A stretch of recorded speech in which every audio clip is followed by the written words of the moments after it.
Dr Mahmoudou Bari. Justice pour Dr Mahmoudou Bari. Halte au racisme. Stop à la négrophobie. Stop à la négrophobie. Stop à la négrophobie.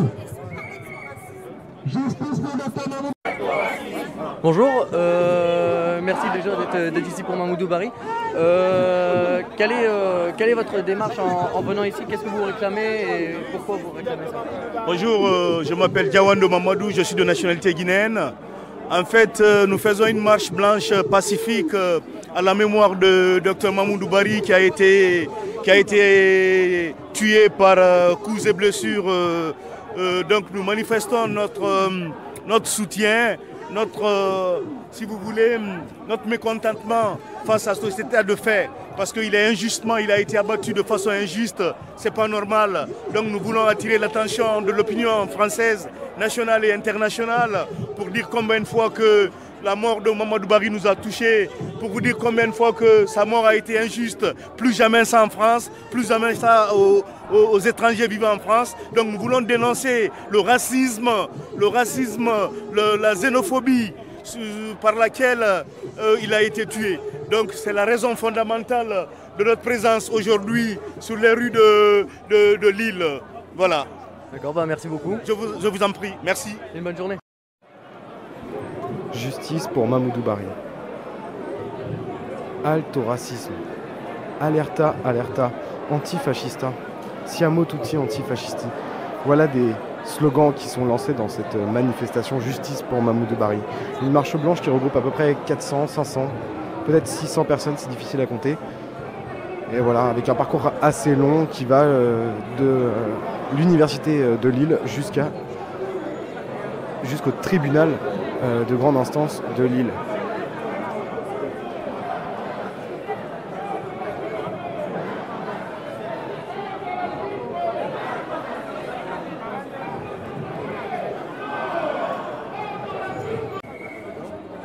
Donc tout d'abord bonjour. Bonjour. Pouvez vous présenter pour la caméra? Donc moi je suis Peggy, la maman de Célum, on fait partie du collectif Célum et Matisse et je représente aussi Valérie, la maman de Matisse. D'accord, merci. Donc pourquoi êtes-vous venu aujourd'hui dans cette marche blanche? Parce que comme tout le monde le sait, nos enfants sont morts et on sait bien que c'est pas par amour qu'ils sont morts parce qu'il y a eu preuve de racisme, preuve de délit de faciès. Et je pense que tout ce qui s'est passé avec ce monsieur, en fait, c'est que du racisme, en fait. Donc je pense qu'on est liés, au niveau du racisme, on est vachement liés. Et notre présence, c'est solidarité dans la douleur et pour ce genre de violence, quoi. Voilà. Bon, merci beaucoup. Et on vous souhaite une bonne journée. Stop à la négrophobie. Stop à la négrophobie. Justice pour Dr Mahmoudou Bari. Justice pour Dr Mahmoudou Bari. Stop à la négrophobie. Halte au racisme. Halte au racisme. Halte au racisme. Stop à la négrophobie. Justice pour Dr Mahmoudou Bari. Bonjour, alors je me permets de vous interroger parce que vous êtes une personne aujourd'hui qui a son gilet jaune. Pourquoi avez-vous mis votre gilet jaune aujourd'hui dans cette manifestation? C'est pour montrer notre solidarité avec le crime qui a été commis contre le Dr Mahmoudou Bari. Et maintenant je le quitte plus mon gilet jaune. Dans n'importe quelle manifestation je le mets pour montrer que on est pour la convergence des luttes.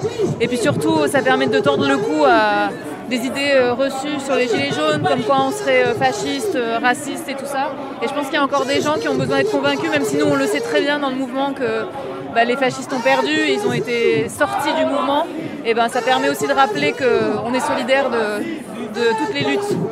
Ok, et voilà, est-ce que vous pensez que là depuis plusieurs années maintenant, on voit il y a les affaires comme Célum et Matisse, il y a justice pour Mahmoudou Bari, il y a justice pour Adama, voilà, ça fait beaucoup d'affaires, beaucoup d'histoires quand même. Est-ce que vous pensez qu'il y a eu des avancées ou pas au niveau du racisme en France, ou est-ce qu'on est toujours un peu dans une période où le racisme est encore vraiment présent en France?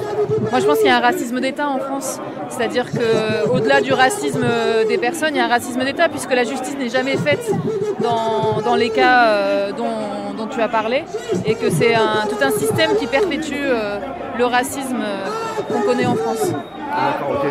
Et c'est vrai que là, il y a eu énormément d'histoires. comment on pourrait expliquer, est-ce que vous pensez qu'il y a des mensonges en fait au niveau de l'État justement sur ces histoires? Est-ce qu'on essaye d'enfouer ces histoires ou est-ce que bah voilà quoi, en vrai que c'est pas très clair, du coup on peut pas vraiment juger tout ça?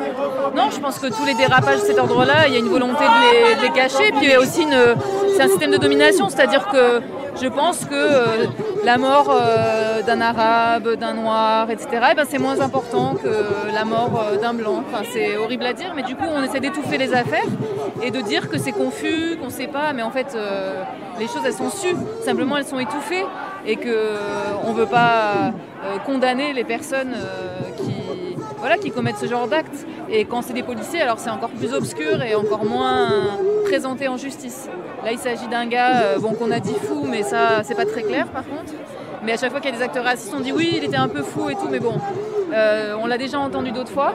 Mais j'espère qu'il y aura de la vérité sur cette affaire et une justice surtout pour la famille et pour toutes les personnes de la communauté guinéenne qui sont là aujourd'hui et toutes les autres personnes qui soutiennent la famille de Mamoudou Bari.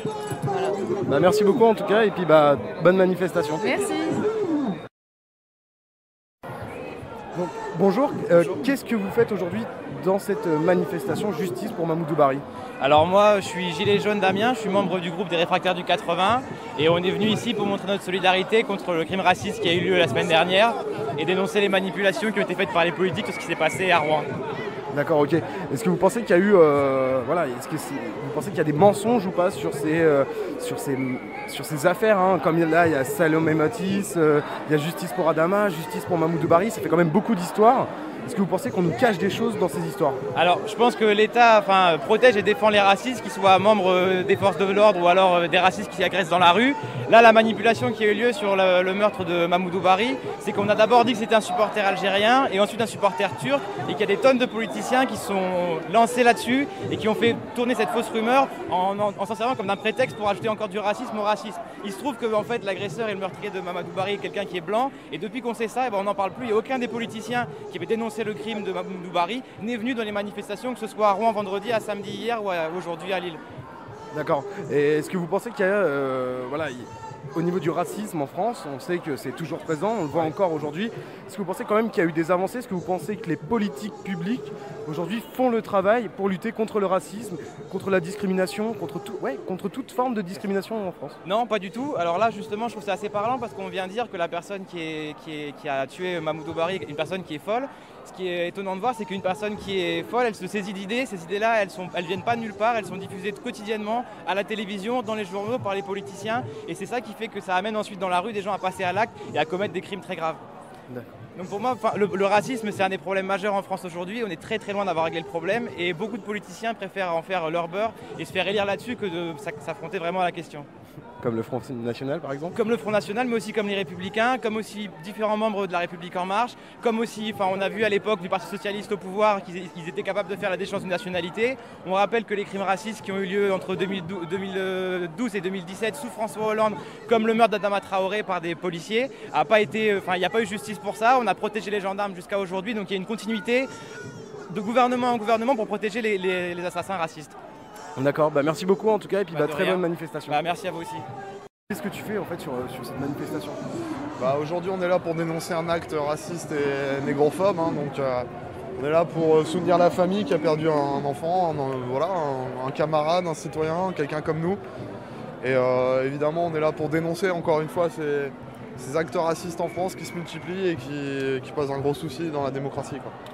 D'accord, et est-ce que vous pensez ou pas, parce qu'il y a énormément d'affaires comme Justice pour Adama, Justice pour Salomé Matisse, maintenant Justice pour Mamoudou Bari, est-ce que vous pensez qu'on nous cache des choses par rapport à ces affaires ou est-ce qu'on essaie de les étouffer ou...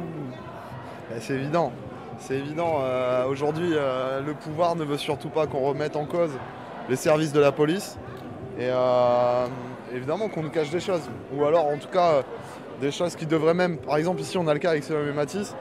On n'a même plus d'enquête qui est en cours, on n'a plus de juge. C'est des bavures qui ont lieu régulièrement. Le gouvernement ne veut surtout pas que ça sorte, de toute façon. Donc voilà.